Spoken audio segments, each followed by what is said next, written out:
Bom dia a todos, hoje sexta-feira, 25 de fevereiro de 2022, estamos na sétima semana do Tempo Comum. O Evangelho de São Marcos, capítulo 10, versículo de 1 a 12. Naquele tempo Jesus foi para o território da Judéia, do outro lado do Rio Jordão. As multidões se reuniram de novo em torno de Jesus e ele, como de costume, as ensinava. Alguns fariseus se aproximaram de Jesus e, para pô-lo à prova, perguntaram se era permitido ao homem divorciar-se de sua mulher. Jesus perguntou: o que Moisés vos ordenou? Os fariseus responderam: Moisés permitiu escrever uma certidão de divórcio e despedi-la. Jesus então disse: foi por causa da dureza do vosso coração que Moisés vos escreveu esse mandamento. No entanto, desde o começo da criação, Deus os fez homem e mulher. Por isso, o homem deixará seu pai e sua mãe, e os dois serão uma só carne. Assim já não são dois, mais uma só carne. Portanto, o que Deus uniu, o homem não o separe. Em casa, os discípulos fizeram novamente perguntas sobre o mesmo assunto. E Jesus respondeu: quem se divorciar de sua mulher e casar com outra, cometerá adultério contra a primeira.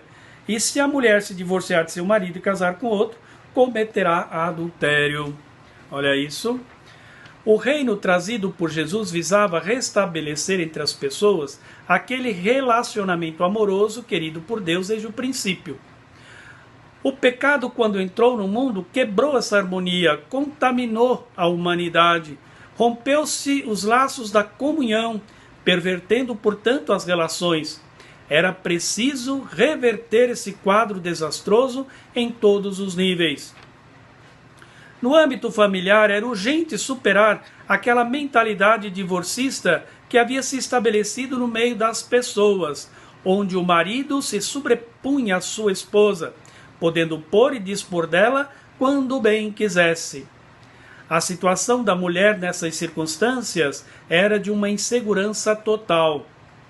Quando solteira, pertencia ao pai, quando casada, pertencia ao marido. Ela entrava na lista dos seus pertences. Entrava como um bem que a ele cabia manter ou se desfazer. Quando casada, jamais poderia estar certa da profundidade dos laços matrimoniais. Por qualquer motivo, o marido tinha o direito de despedi-la sem pensar duas vezes. Para tal ato, o belo esposo poderia contar com a bênção e a proteção da lei. Alguns rabinos eram mais sérios e exigiam motivos plausíveis para tal conduta e carta de divórcio. Outros não estavam nem um pouco preocupados com isso. Bastava o marido querer, era motivo suficiente para que a certidão fosse lavrada.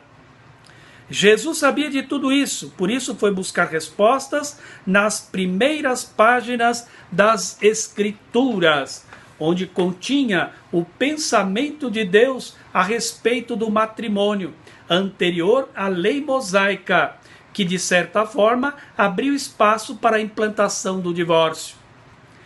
Nas primeiras e antigas páginas sagradas estava escrito que o homem e a mulher foram criados um para o outro, em vista do matrimônio, que os uniria de modo tão profundo, a ponto de fazer dos dois uma só carne. E era o mesmo que dizer que antes mesmo de ser uma instituição humana, já estava no querer de Deus que os fez homem e mulher. Portanto, é de Deus, é divino, e que ninguém ouse separar o que Deus fez uma só realidade. Trata-se de uma união espiritual onde os esposos mutuamente se assumem diante de Deus, de forma que suas vidas se interpenetram para sempre.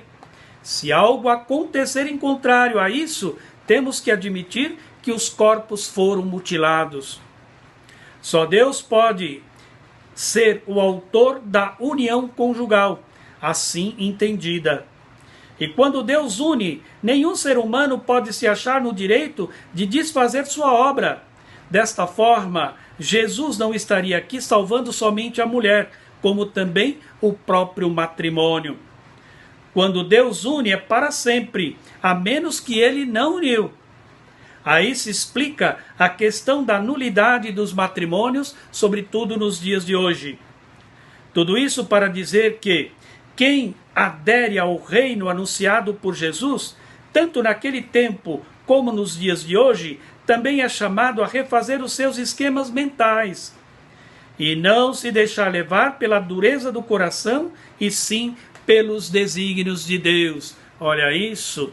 E hoje, meu irmão, minha irmã, eu peço que reze comigo pelos nossos matrimônios, pelos que são casados, para que mantenha a firmeza da fé na sua família e no seu matrimônio.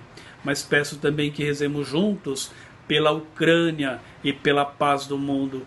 Ave Maria, cheia de graça, o Senhor é convosco, bendita sois vós entre as mulheres, bendito é o fruto do vosso ventre, Jesus. Santa Maria, Mãe de Deus, rogai por nós, pecadores, agora e na hora de nossa morte. Amém.